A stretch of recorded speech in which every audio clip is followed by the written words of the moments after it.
So hello students, so now we will see the expression of elastic potential energy of a stretched or compressed spring. In ICSE you have already read about the potential energy, isn't it?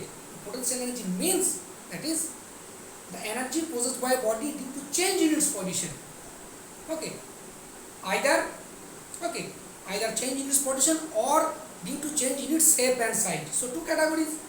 So that's why potential energy are of two types. One is gravitational potential energy, which possesses due to change in its position. Okay. Remember one thing: when a body is at rest, it doesn't possess any energy. Clear? Its potential energy is zero. But when it comes to at rest by changing its position from one position to another, isn't it? We take suppose a body is at rest at one place, and if we take and move it to another position, then it possesses potential energy due to change in its position. The change in position may take place in vertical height also, okay, or in the downward also. But other thing is that either change in shape and size. Okay, if a body doesn't change position, remaining at rest, isn't it? If we compress a spring, okay, a rubber ball, or by stretching the string of a bow, in this case the body possesses potential energy, but not due to change in position, but due to change in shape and size, which is called elastic potential energy, due to elasticity. Because after removing of the force, as soon as we remove the external force, it regains, restores its original shape and size, which is called, this property is called elasticity of the property. So that's why it is called elastic potential energy of a stretched or compressed spring. So we all know that, okay, that if we stretch or compressed a spring, okay, in both the cases it possesses elastic potential energy. Why it possesses elastic potential energy? Because in both the cases, either we want to stretch or compress, in both the cases work has to be done. We need to do some work. Okay, so this work done is stored in the spring as elastic potential energy, which is also stored in the spring of a watch, which doesn't run on battery. So after winding, then it opens, okay, and the clock runs. But the reason is, why do we need work done is okay. Why work done is required? Why there is work done here? Because we are displacing up to some distance. So obviously we will have to displace it through force by applying some external force. We apply some external force, then we displace the spring up to some distance. So since both force and displacement is there, so obviously work done has to take place. But why work done? Why work done need? Isn't it? Why do we need to do work done? Now because when the spring when the spring is in its initial condition, that is in unstretched position, you can see in the figure 1. Okay, it means it's unstretched or uncompressed condition. So in that case there is no work done. Clear? Since displacement is zero. But when we stretch or compress it by applying some external force, then the most interesting fact happens later. As soon as we remove or withdraw the external force, what happens? In case of stretch, when we stretch the spring by applying some external force, so as soon as we withdraw the external force, the spring regains or restores its original shape and size. It is true in case of compression also. When we compress by external force, it will remove the force. If we withdraw the external force, immediately it will regain its original shape and size due to elasticity, which is called, this property is called elasticity. Okay, but the reason behind it, the explanation is this: spring initially was at rest due to inertia. Okay, now since after applying force it stretched, and as soon as removed, the explanation is hidden inside after the releasing of the force. The most interesting and the amazing fact: as soon as you remove the force, it's regained. It means it always has a tendency not to change in its shape and size, isn't it? It doesn't want, it is not at all interested in change in its shape and size. It always wants to retain its original shape and size. It is contented in this condition. Friend, I don't want to extend or compress. I am happy with my initial position. So this is the logic here. So we are forcefully extending it or compressing it. Clear? So if it were not true, Otherwise, what would happen in the case after stretching or compression? It would return in that position. It would remain in that position. It won't regain its original shape and size. So it is true at each and every moment that each and every moment it is not at all interested. It doesn't want. It doesn't let the external force to change in its shape and size. Okay. It always wants to regain its original position, that is unstretched or uncompressed position. So when we are applying extending or when we try to deform it, okay, either in the form of stretch or compression by applying force, it becomes each and every moment it is unaware. Okay, it generally fights with the external force to gain its return. Okay, it always waits for the moment when the external force will be removed and I will regain and restore my original position. So there is a tendency to restore original shape and size. Clear? So it means when we stretch the spring or compress the spring by external force, each and every moment to regain, since it doesn't want at all to extend, to deform in its size, isn't it? It don't want to extend, don't want to compress. It always wants to retain its original shape and size.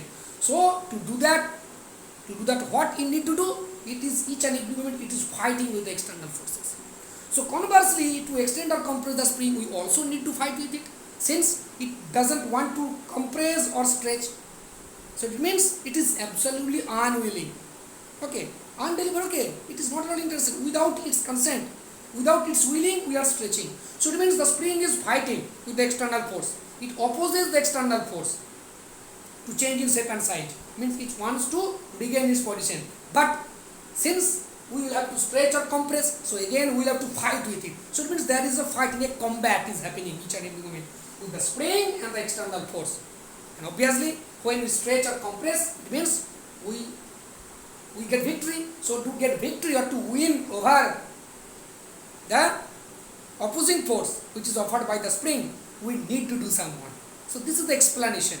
Each and every moment spring doesn't want to extend or compress, it wants to retain its original position, but fighting, so it is fighting with external force. So again we also are fighting with the elasticity property of the spring.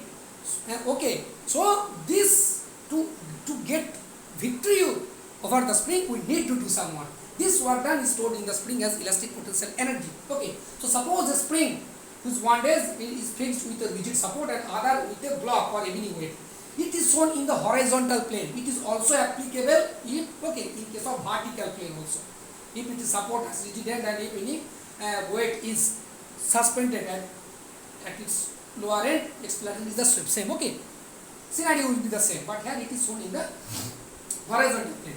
So initially at position A, when it is an unstretched or uncompressed position, so it is at rest. In the second diagram, after applying, suppose after applying some force, we displace the spring towards the right side by applying the force. It means here in figure 2 we are stretching. We have stretched the spring by applying a force towards right side, as you can see in the diagram. So it means from position A, the spring is now moved to position B by displacing through distance x. Now, as I have told that due to elastic property or elasticity, as soon as if we remove the force, it will try to regain or restore its original position. So it means it has a tendency, it is prone to contract since we have extended. So that's why it will be prone to contract. If we compress it, it will be prone to extend. So in this case, since each and every moment it wants to restore its original shape and size, so it is not possible automatically. So it means a restoring force, isn't it? When you remove the force, automatically, since every action has an equivalent opposite reaction, we have extended, stretched the spring by applying a force towards right side by shifting the spring from position A to B, as you can clearly see. So after removing the force, it will restore its original shape and size. So since we have applied the force, an external force towards right side, so restoring force, this force is called restoring because this force helps to regain or restore the shape and size of the spring. So that's why this force, which is automatically developed inside the spring, which acts in a direction opposite to the direction of the external force or displacement.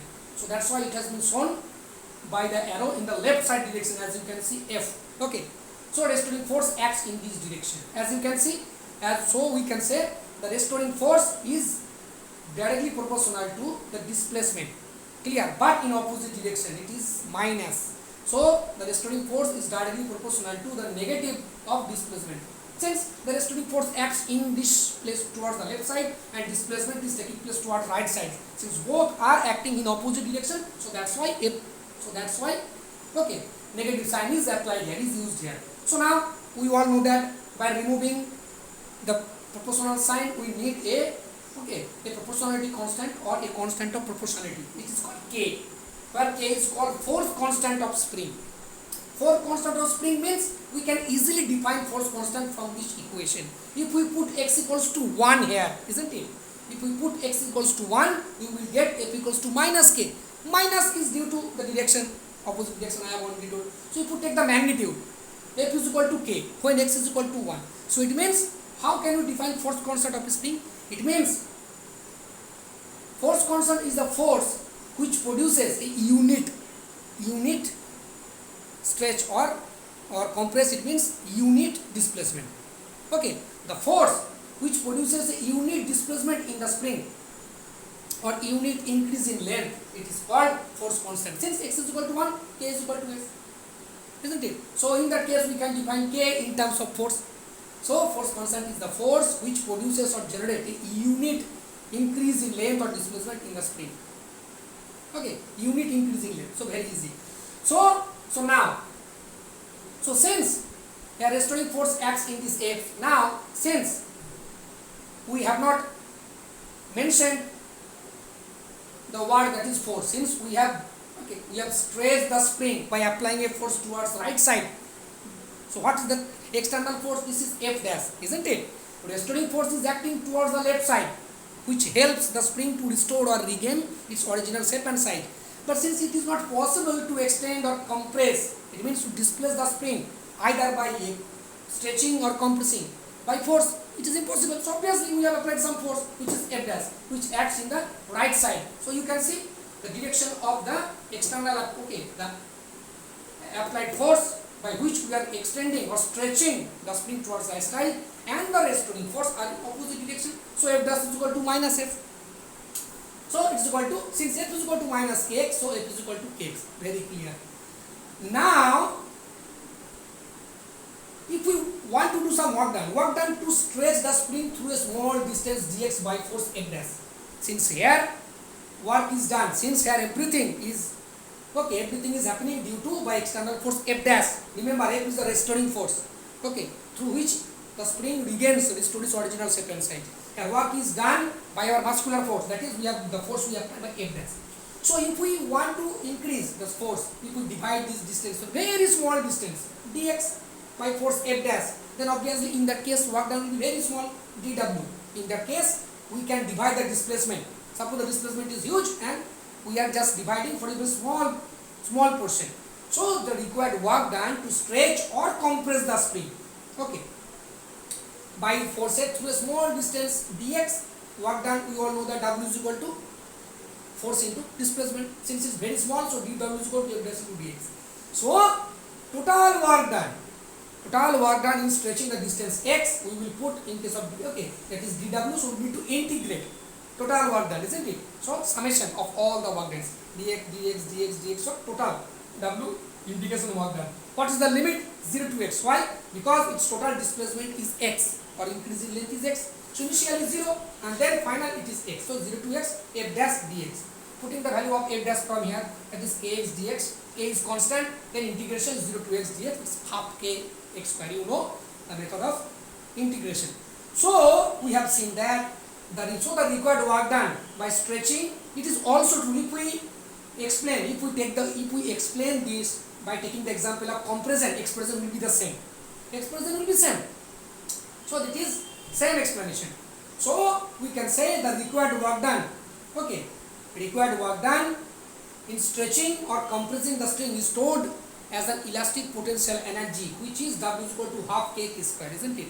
It is the expression of kinetic energy, isn't it? Half m v square, where v is the velocity, but here, which is similar to its kinetic energy, but here it is not kinetic energy, though its very much resembles with the expression of kinetic energy, but you need to remember the required work done, that is the required work done to stretch or compress a spring. It means work done is obviously stored inside it as an elastic potential energy. So the required work done, that is elastic potential energy stored inside a compressed or stretched spring, is W is equal to half K square. So this is method number 1. Clear? Now let's see second method. Clear?